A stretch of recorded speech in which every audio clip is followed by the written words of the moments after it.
The wind came off the Sangrito range like a knife that morning dry, sharp, and cruel.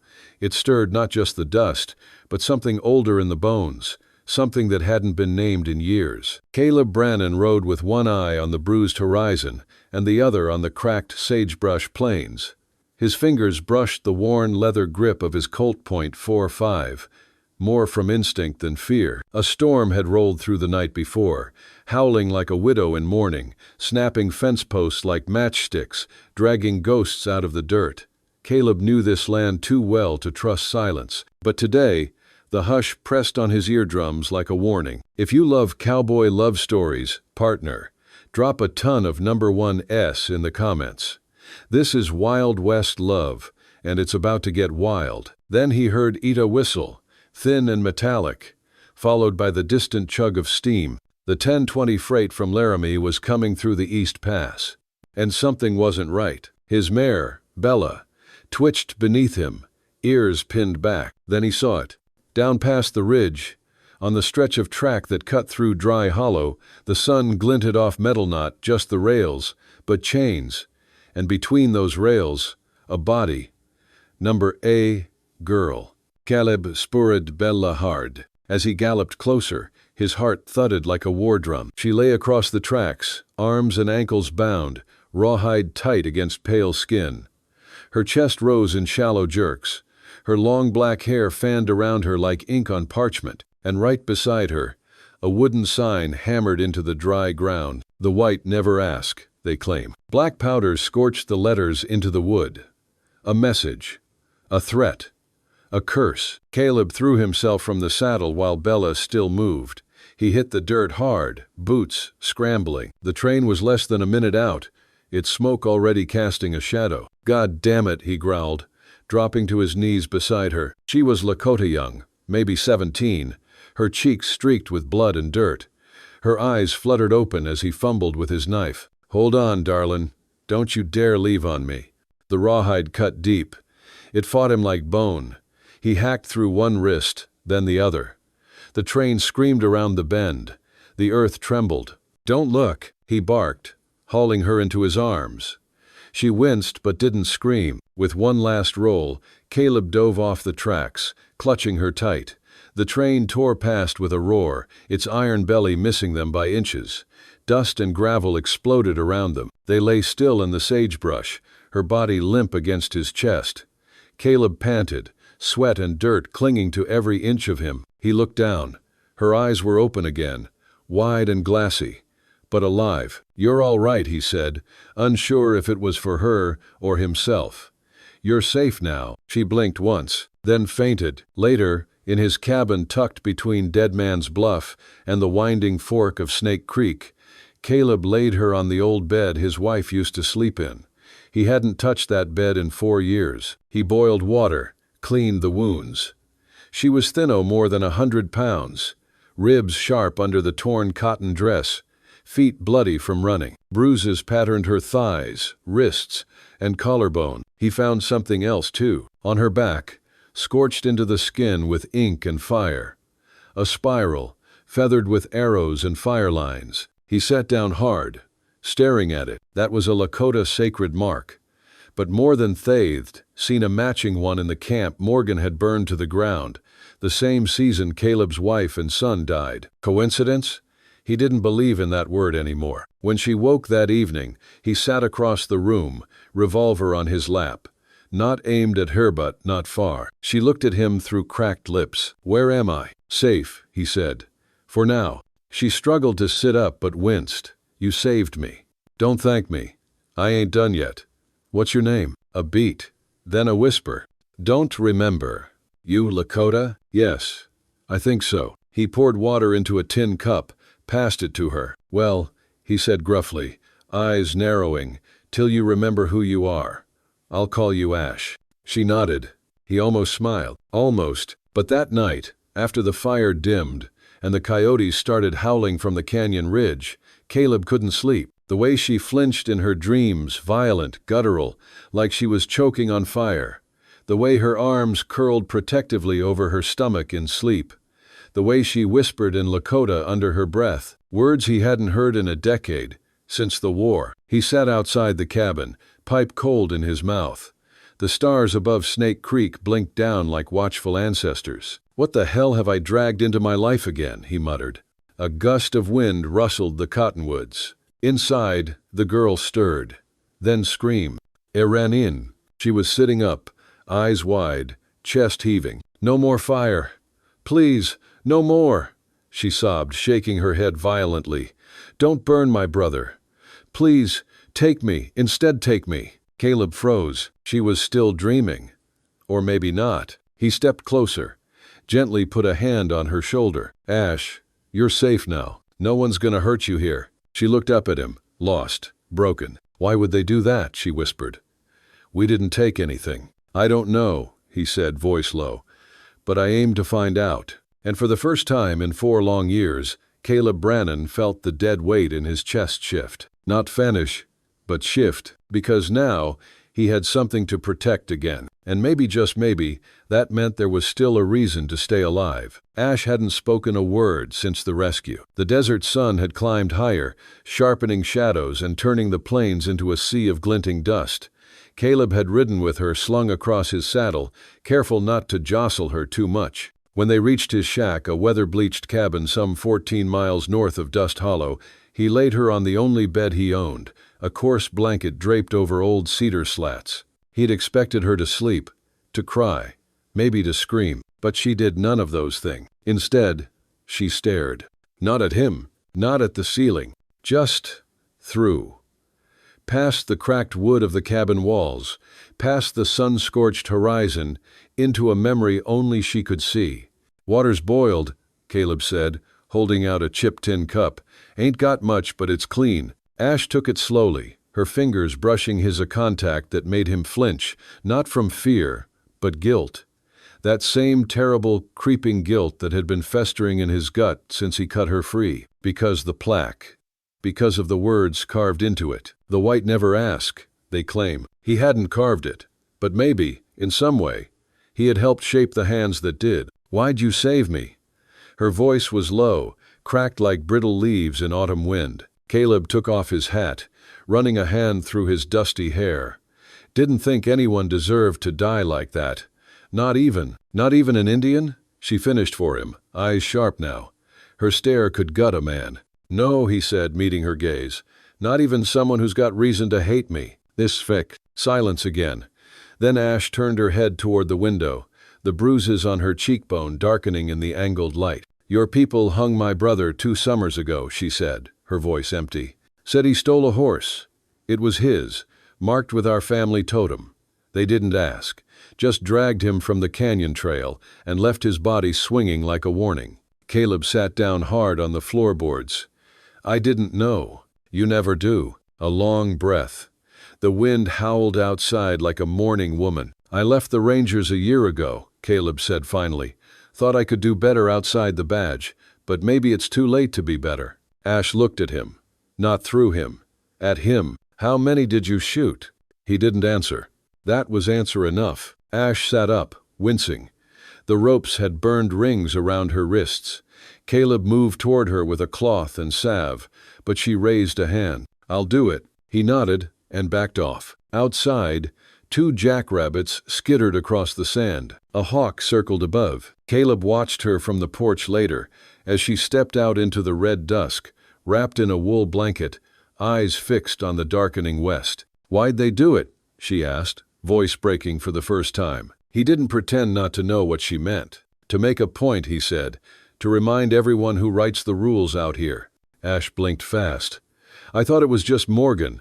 Just one madman. There's always a Morgan. But he don't get that bold unless folks let him." They stood there in the fading light, 2 scars from the same blade. "I wanted to kill you when I woke up," she whispered. "I wouldn't have stopped you. But you brought me water. I didn't know what else to do." Ash turned to him. "Maybe that's the first honest thing a white man said to me." The wind picked up, carrying smoke from somewhere far, maybe a campfire, maybe a burning homestead. Out here, it was hard to tell the difference. Ash stepped forward, closer than before. Caleb's breath caught. "You're not them," she said, almost gently. "But you were with them. That stain don't wash easy." He lowered his eyes. "I know. Her hand brushed his arm. It wasn't forgiveness. Not yet. Maybe not ever. But it wasn't hate either. And in that stretch of desert silence, with only crows overhead and night creeping in like a slow tide, it felt like something beginning, something dangerous, something real. The fire crackled low in the canyon, shadows dancing across the red rock walls like ghosts flickering behind a thin veil. Ash sat cross-legged, the warmth of the fire licking her bare arms, but the cold inside her chest refused to leave. Caleb had gone quiet after his wound was redressed, staring into the flames like he expected them to speak for him. And maybe, in a way, they did. "You're not who you said you were," she said, voice barely louder than a whisper. Not accusatory, just hollow. Caleb didn't answer. Ash reached into her satchel, pulled out the scrap of paper she'd found earlier in his saddlebag. A wanted poster. Faded ink. A face she hadn't seen in years but had etched into memory. Benai 2 Rivershire, older brother. That poster had a note scribbled on the back, she continued, tossing it beside him. It said, "Confirmed kill. Payment in full. C. Holt." "That your full name, Caleb?" His jaw tensed. The fire lit his profile in unforgiving honesty. "You killed my brother," Ash whispered. Her voice cracked halfway through. "He wasn't even armed. He was trying to lead our people away from settlers moving into the basin. He was just trying to protect us." Caleb looked up slowly. "I know. You know?" She barked a dry laugh. "And what? You just thought I'd never find out? That I'd fall in love with the man who murdered my kin, then ride off into the goddamn sunset?" He winced like her words had struck flesh. "I didn't know who you were when I found you. Hell, I didn't even remember the name 2 Rivers until I saw that scar above your eye, just like his." Ash's fingers flew to the old mark, barely visible now under years of sun and dust. A tumble off a pony as a child. Her brother had carried her back 3 miles to the village with her head bleeding into his shirt. Caleb's voice softened. "That day, with your brother it was. It wasn't clean. We were fed lies. The bounty said he'd murdered settlers, ambushed supply wagons, that he was a threat. I tracked him for 4 days through the dust hollow. He never raised a rifle. He just stood there and looked at me when I rode up. You shot him anyway." "I hesitated," he said. "I swear to God, Ash, I hesitated. But the men behind me, they didn't. By the time I pulled my damn revolver, someone else had fired. And I—" He stopped, his voice cracking like brittle pine. "I took credit. Because it was easier than explaining. Because I needed the money. Because I was a coward." Silence. Thick, suffocating. Ash stood, breathing hard. Her pulse thundered in her ears. "I trusted you," she said. "I saved your life." He nodded, still on the ground, eyes never leaving hers. "I know, and if you want to kill me, I won't stop you." She drew her blade. His breath hitched. "I should," she whispered, stepping forward, pressing the steel lightly against his throat. "For Benai, for my mother, who cried herself into silence. For all the years we were hunted like animals, while men like you cashed in on our deaths." The blade trembled in her hand. Caleb didn't flinch, but tears welled in Ash's eyes before she could stop them. Her arm dropped, the knife clattering uselessly to the earth. "I don't even know who I am anymore," she choked out. "I hated every white man who ever touched Lakota land. I made myself hard so I'd never feel again. And now, I feel everything. I feel like a fool." Caleb rose slowly, pain flashing across his face as his bandaged side throbbed. "You're not a fool. You're the only person I ever met with the guts to see the world as it is and still hope for better." Ash turned away, wiping her tears roughly with the back of her hand. He stepped forward. "I can't undo what I've done, but I can make it right." "You can't bring him back." "No," he said, "but I can face Morgan. I can make sure no one else dies under that bastard's banner. And I'll do it even if you never look at me again." Her eyes met his then, red, raw, but clear. "What do you want from me?" "Nothing," Caleb replied. "Not forgiveness, not love. Just a chance to burn down the hell I helped build." Ash looked away again, to the stars above. The Milky Way stretched in a long ribbon over the canyon, same sky her ancestors used to read like scripture. Her voice came small, but steady. "Then we burn it together." They didn't speak again that night. The fire burned low, but neither of them moved to stoke it. In the quiet, trust flickered not a flame, not yet, but something just barely alight. The fire took hold faster than either of them imagined. It began with a single oil lamp, tipped by Caleb's boot in the sheriff's office. It shattered on the floorboards like thunder cracking open heaven's door. The flames licked the dry walls with an eager hunger, and the wind howled through the broken windows, stoking it higher. Ash stood beside him, blood still streaking her temple, eyes wide not with fear, but with a terrible calm.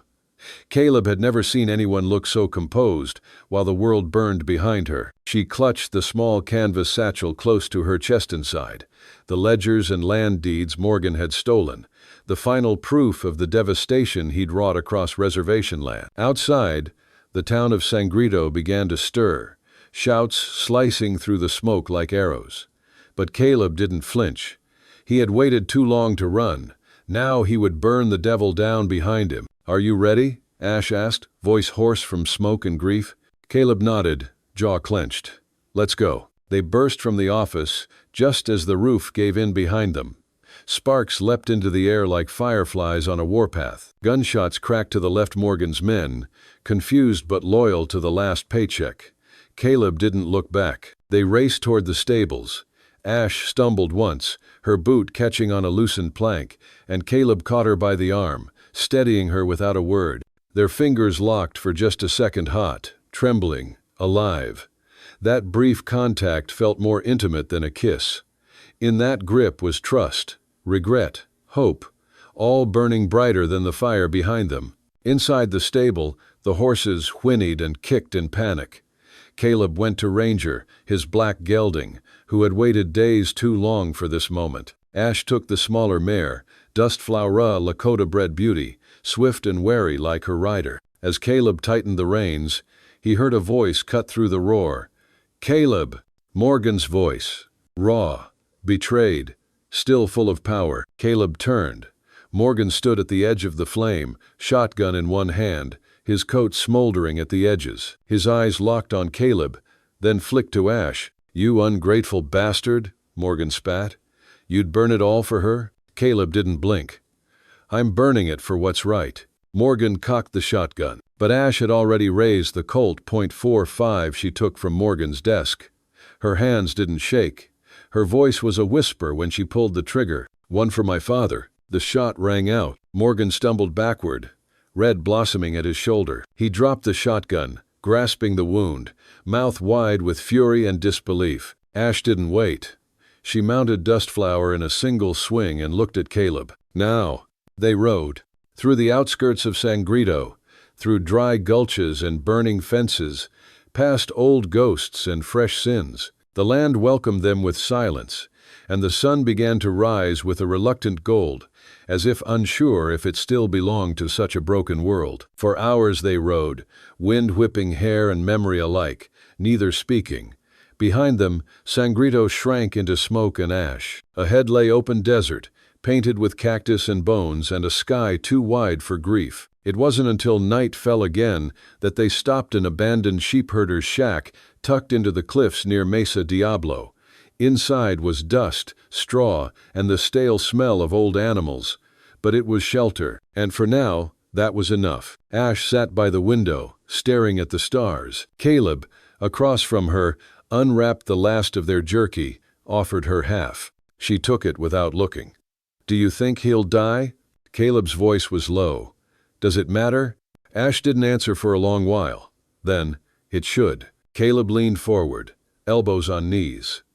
The flickering firelight carved his face into lines of shadow and sorrow. "I used to think justice was a clean thing," he said. "Black and white, law and outlaw. But then I met Morgan. Then I met you." "No." She turned her gaze to him. "And what do you think now?" He smiled, but it didn't reach his eyes. "That justice is fire. You set it loose, and it burns everything it touches." Ash nodded slowly. Then, barely above a whisper, "Then we carry the matchbox now." Silence fell again, but not the kind that lingered with fear. It was a quiet of two people who had nothing left to hide. He looked at her, the curve of her jaw still bruised, the tired set of her shoulders, the scar near her collarbone that peeked above her shirt. She was raw, real, not the girl who needed saving, but the woman who had clawed her way back from death. "Ash," he began. She met his eyes, and for once he saw no hate there. "I know," she said. "We both did things." He reached for her hand. She didn't pull away. "We're not who we were," Caleb murmured. Ash leaned her head against the wall, eyes fluttering shut. "Number, but maybe we can be something else." The fire crackled, and somewhere in the distance, a coyote howled. The sound didn't frighten them. Not anymore. They were made of ash and ember now. And tomorrow, they would ride again. The desert wind rose like a lament, sifting through canyon mouths and whispering over the crests of sunburned stone. It had been 6 days since they'd left the massacre behind. 6 days of narrow paths and narrower silences. Ash rode with her head low, blanket pulled up to her chin, while Caleb kept his hat brimmed down and his eyes on the skyline. The sun made everything sharp edges of cliffs, glints off distant buttes, the memory of things that refused to die. They'd reached the edge of Arizona territory by dusk on the 7th day. A river separated them from safety, or at least the version of safety Ash had conjured in the half-sleep of heatstroke and grief. A Lakota settlement, far enough from railroad lines and white townships, nestled in the crook of the Verde River, guarded by old pines and blood oaths. Her uncle might still be there if he hadn't been driven north with the others. It was the only place left to run. Caleb reined in his horse at the riverbank. The water was swollen from spring melt, angry and fast. Trees on the far bank waved like old men warning them back. He said nothing for a long while, just stared at the crossing, jaw tight. Ash's mare pawed the sand, nostrils wide, sensing the current. "You don't have to go all the way," she said finally. He glanced at her, eyes shadowed. "You sure? You got me this far." Her voice cracked. "I won't ask for more." He dismounted in one fluid motion, boots sinking into the soft clay. Then he took her reins gently. "Then don't ask," he murmured. "Let me decide." That night, they made camp beneath a rocky overhang. Coyotes yipped far off. Caleb built the fire low, using old pine needles, and spread his blanket beside hers, but not too close. Their words had grown fewer since their kiss, since the night her fever had broken, and he'd held her through the tremors. Words seemed too thin for what passed between them now. Ash watched the fire dance in his eyes. "You don't talk much about yourself." "That's a kindness," he replied. "I'd rather the truth." "Leh." Caleb took off his hat and set it beside him. His face was pale where the brim had shielded it. He looked older in the firelight, lines deeper, eyes haunted. "You ever look at your hands and wonder who they belong to?" Ash stared at her own scarred from rope burns, from catching herself during her escape. "Every day," he exhaled. "I killed a man in Abilene once, shot him clean between the eyes. He was drunk, grabbing a girl by the dress in front of the whole saloon. I told him to let go." He laughed. "So I drew. Just like that." Her breath caught. "Did he deserve it? Maybe, maybe not. Doesn't make it easier to sleep." Ash looked away. "I dream of that night. The train, the rail, the way the steel sang under me before you pulled me loose. Sometimes I wake up and still feel the rails on my spine. I know. I don't know what I'd do if I hadn't seen you coming." He poked the fire with a stick. Sparks leapt up. "You would have done what you always do. Endure." That. The next day, they rode at dawn. The river had dropped overnight, but the current still slapped hard at the rocks. Caleb took her saddle off, laid his rifle in oilskin, and tied it across his chest. "You ride behind me, don't let go." Ash said nothing, only gripped tighter when the water surged up past the stirrups. Her breath hitched when the horse slipped, but Caleb's grip on the reins never faltered. The crossing took 10 minutes. It felt like hours. On the far bank, they both collapsed. He helped her down, brushed soaked hair from her face. "You all right? I think I forgot how to breathe." "You're not alone." They stayed hidden in the trees that night. The smell of juniper filled the air. Ash found herself sitting closer to him now, their shoulders touching under the blanket. "I hated you," she whispered. "I know. I saw your hat and thought another one of them. Another white man who'd rather shoot first. I almost did." She turned to him, eyes glassy. "Then why didn't you?" His voice was barely a breath. "Because I saw your face." He didn't kiss her. Not that night. Not yet. But his hand found hers in the dark, and she didn't let go. Well, the Lakota camp came into view 2 days later. Smoke curled upward from low earthen lodges. Children ran barefoot between goat pens. An old man in a buffalo robe stepped out to meet them, weathered eyes scanning Caleb first, then falling on Ash with recognition. "Wiakpa?" he said, voice cracking. Ash slid off her horse, legs trembling. "Uncle." He gathered her in his arms without hesitation. No questions, only grief. Caleb stayed back. He watched her disappear into the fold of family, felt something tear inside. He didn't belong here, didn't belong anywhere. That night, he camped by himself just outside the tree line. A drumbeat carried through the dusk, solemn and steady. He listened, hand curled around his saddlebag, thumb tracing the scar near his thumb where his revolver's hammer had once slipped. He didn't sleep. At dawn, she found him. Hair braided, eyes red but calm. "They say you can stay," she said. "I wasn't asking. You should." He looked up at her. "This isn't my world. You saved me, and I'd do it again, but I ain't good at belonging." Ash sat beside him. "You think I am? I think you're braver than I'll ever be." Silence. Then she said, "Come walk with me." They crossed the grass, dew wetting their boots, toward the rising sun. She showed him a spot by the river, where wildflowers pushed through stones. She touched his arm. "I want to know what you look like when you smile for real." He hesitated, then did. It was the smallest smile, but it was real, and she smiled back. 3 weeks passed. Caleb built a fence for the goats. Ash taught him how to grind corn the old way. They laughed once, maybe twice, and though ghosts still lingered in the corners of their eyes, they no longer ruled the days. One morning, he found her by the water, sewing a new shirt for him from deerskin. She looked up. "You're staying, right?" He swallowed. "I want to." Ash nodded. "Then stop looking over your shoulder." "I'll try." She reached out, took his hand. "Because this what we're building's worth staying for." Caleb looked out over the hills, golden in the sun, and for the first time in years, he believed her. The fire crackled low in the shadows, throwing golden flecks against the red rock walls of the narrow canyon. Night had fallen in folds, soft and thick like a velvet blanket, cloaking the desert in mystery and silence. Crickets called from the brush. Somewhere far off, a lone coyote gave a mournful cry, as if it, too, carried the weight of stories untold. Ash sat cross-legged by the fire, her arms wrapped around her knees, face turned toward the stars that blinked overhead. The land no longer frightened her, not like it once did. The desert had become a part of her story. Her wounds had not vanished, but they had scabbed over with resilience, grit, and a strange, quiet kind of peace. She heard the crunch of boots on sand. Caleb stepped into the circle of firelight. His coat was slung over one shoulder, dust streaking the sleeves, revolver low on his hip.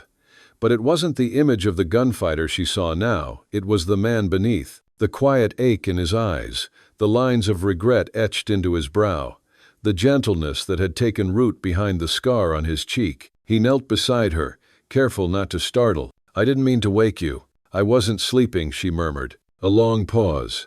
The fire snapped. "You've been quiet since we left Red Mesa," he said, eyes scanning her face. "I needed to be," she said.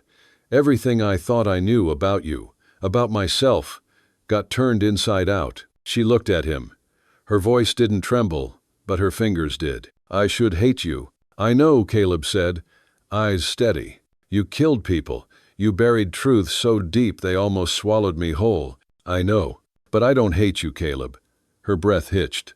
"That's what terrifies me the most. That." A silence fell between them, so heavy it seemed to draw the stars closer. "I never meant to fall in love with you," she whispered. Caleb didn't move. "Neither did I." Ash let out a broken laugh, one hand rising to her mouth. "Do you think we're cursed?" "I think we're human," he said, "and this land's never made room for perfect people. Only for the ones who keep standing after they bleed." The wind brushed past them, lifting strands of her hair like silk. Caleb reached out slow, like approaching a wounded animal, and tucked a lock behind her ear. His knuckles grazed her cheek, rough and warm. "You saved me," he said. She scoffed, eyes glassy. "I almost died on a railroad track." "Number." He shook his head gently. "You saved me. From myself. From the man I thought I had to be." Ash searched his face. Her lips parted slightly, her breath shallow. "Do you think we could ever have a quiet life, a home? Or is that just a dream for folks who ain't tasted blood?" His gaze softened, turning almost boyish. "I think, if we both keep choosing it every day, over and over, then maybe it's not a dream." A log cracked, embers jumping. And something broke in her, not pain, but the wall she'd built to protect the last unburned part of her heart. She leaned in. So did he. The kiss was slow at first, like a question. Then her hands rose to his face, fingers threading into his hair, and the answer came pouring out of both of them like water from a dam. Their mouths met in hunger and homecoming, in apology and promise. His arms wrapped around her, pulling her flush against him, as if he'd been waiting an entire lifetime to hold her this way. No lies between them, no ghosts standing guard. Her lips trembled against his, and he kissed away every memory that still haunted her skin. Ash made a small sound, somewhere between a sigh and a sob. "You smell like whiskey and gunpowder." He grinned against her mouth. "And you smell like rain on dry earth." They kissed again, deeper, longer. Her fingers dug into the worn leather of his shoulder holster. His hands splayed at the small of her back, anchoring her like the earth itself. When they pulled apart, their foreheads rested together, breath mingling. "You still scared?" he asked. "Terrified," she said, smiling through her tears. "But not of you." They sat like that for a long time. The fire burning low, two broken people finding something whole in the middle of nowhere. And the stars, indifferent but infinite, blinked on, bearing witness to a love that had no right to bloom, but bloomed anyway. The fire had dwindled to glowing coals. Heat still pulsed from the embers, soft and steady, like a heartbeat under the earth. Ash leaned into Caleb's chest, wrapped in the silence that only follows truth. His arms circled her loosely, as though he feared holding her too tightly might undo what they had just found. Above them, the stars stretched on forever, and for once, neither of them felt small under them. She spoke first. "I used to think I'd leave this place someday. Go back east, be someone else." Caleb's chin rested on the top of her head. "And now?" Ash pulled back slightly to look at him. Her eyes, still glistening, had steadied. "Now I think I was always meant to come here. Not to run, but to stop running." Caleb nodded, his voice gravel-low. "There's something about this land. It strips you bare, shows you what you are underneath." Ash tilted her head. "What did it show you?" He hesitated. Then, a coward. A man who followed orders when he should have stood up. A man who let vengeance define his life. She shook her head slowly. "I don't see that." His brow furrowed. "I see someone who made it out. Someone who chose to protect me when he didn't have to. Someone who stayed, even when it cost him." He blinked, as if her words didn't quite fit in the mouth of the world he knew. "I think maybe you and I were both forged here, like iron in flame." The quiet settled again. Not heavy this time, but sacred. Caleb's voice broke the silence. "What would you do if we could leave it behind? The killing, the running, all of it." Ash smiled gently. "I'd wake up with the sun in my eyes and you beside me. I'd bake bread, hang laundry in the wind, maybe raise chickens. You'd grumble about the rooster but still get up before dawn." He chuckled. "You think I'd be any good at quiet?"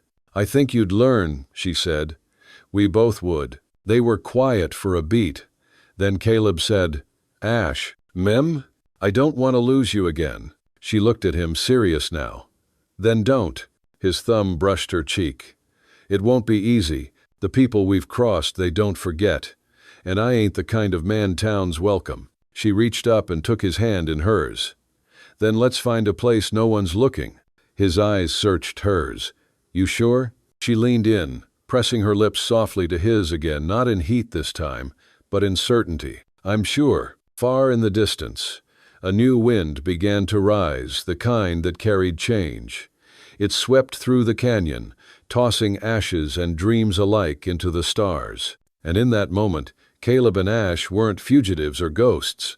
They were simply two souls who had survived everything the world threw at them, and chose each other anyway. The fire behind them had become a dull glow, just a trembling heart of red embers hidden in the vastness of the dark prairie. Around them, the land was breathing again, not with smoke and steel, but with the whisper of dew settling onto the grasses and the pulse of unseen life stirring under soil. Caleb tightened his arms around Ash, afraid that if he let go, the moment would dissolve into dust. Her head rested against his chest, listening to the rhythm that had once steadied her in the middle of chaos, the sound of a man who had chosen her, not out of duty, not out of guilt, but because something wild and holy inside him couldn't bear to walk this earth without her. "I don't know where we go from here," she whispered. "We go," he said. "That's all we need to know tonight." They sat in silence for a long while, the night wrapping them in its cool breath. Then Ash slowly pulled back, just enough to look him in the eyes. Her fingertips brushed the scar on his jaw, the one he'd earned defending her in Rawhide Gulch, when the world still thought she was nothing more than a rebel to be tamed. "I thought I would die on those tracks," she said, her voice trembling but firm. And even then the worst part wasn't dying. It was dying unseen. Like I never mattered. Like my name would vanish with the next train whistle. Caleb's eyes burned. He brought her hand to his lips, pressing it there like a promise. "You are seen now," he murmured, and heard, and remembered. A long silence fell between them, not empty, but full of things they didn't have to say anymore, because somehow the ache in their bones had spoken louder than any words could. Behind them, dawn was beginning its slow crawl over the hills. The sky split open with veins of pale gold and indigo. It painted Ash's face in a kind of fierce serenity, like the earth itself was giving her back her name, not as a fugitive, not as a victim, but as a survivor. "We can't stay here," Ash said finally. "Someone's bound to come." "I know," Caleb said, rising and holding out his hand. She took it, without hesitation this time. They walked first through sagebrush and soft sand, then into the narrow trail that only a few of the Lakota elders still knew. It would take them north, into the Black Hills, into country where law didn't ride with iron and badge, but with spirit and song. For a long while, they didn't speak, but every few steps, their fingers found each other again, brushing, clinging, letting go, then finding one another again like waves to a familiar shore. And when they finally reached the crest of the next ridge, Caleb stopped. He turned to Ash. The wind swept her braid behind her shoulder, her eyes glistening with the dawn light. "I need to do something," he said, voice low. "What is it?" He stepped closer.